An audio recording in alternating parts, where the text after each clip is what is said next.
After that, you're going to have a rough life and you're going to die at the age of 39. How many of you would take that deal? And I'm going to be honest with you. Um, I would have took the deal at 18. I kid you not. I remember watching, this is how far back it goes for me. Anybody remember Ben Johnson in the 1988 Olympics when he ran and they found out he was doped up like a horse. Everybody knew he was on steroids. I mean, this guy's eyes were yellow and everything, and he got all these big muscles, and he had all the signs of somebody that was using drugs. Like, and also his times got really fast. Like he improved dramatically, right? And that's why Carl Lewis, I think, hated on him so much because Carl Lewis was like, this guy's not as talented as me. I used to kick his butt.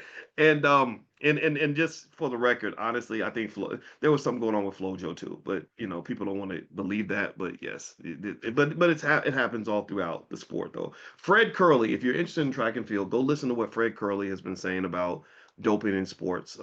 Human beings really aren't supposed to be able to run that fast, to be honest with you. So it's an unfortunate game they have to play where they have to pretend like they're absolutely taking no performance enhancing drugs, but I believe a lot of them do. But I remember when Ben Johnson got busted, and Ben Johnson was my favorite sprinter. In my head, how you're a kid, you kind of imagine yourself being a certain person, or if you play football with little boys, they'll pretend to be their favorite player. Ben Johnson was like my favorite player in track and field, and I used to wish I had big muscles like him. I had some muscles. I was kind of stockly built. They recruited me for the football team. I just didn't want to play football at that time. But anyway, I remember if somebody had given me access. If somebody has said, "Hey, here's a shot you can take, and after you get this shot, you're going to be the fastest kid in the entire state of Kentucky." Oh, I would have taken it in a second. I would have been like, "Okay, let me do it," because in my mind, what will be happening, and there's an economic concept called hyperbolic discounting, and hyperbolic discounting basically means that for many of us, especially young people whose brains are not fully developed, all that really matters is the short term.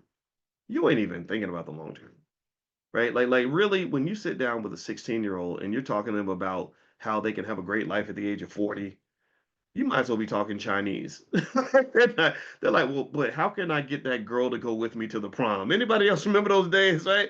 And it's hard. It's really hard. Like I would talk to our 14-year-old. I was driving her to school for homecoming or whatever, and I was like, you do know that like 3 years after high school, nobody's gonna care about what happened in high school. High school won't matter when you're 20 years old. But even that statement was hard for her to process because at 14 or 15, she's 15, all the studies show that peer pressure is really heavy on them.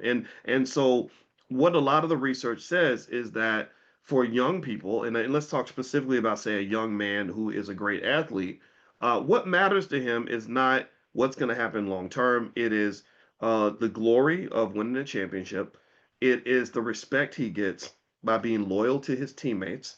Um, it's the short term dopamine laced rewards you receive for accomplishment, right? The winner of the sporting event, he's going to get the girl, he's going to get the money, he's going to get the fame, he's going to get the power.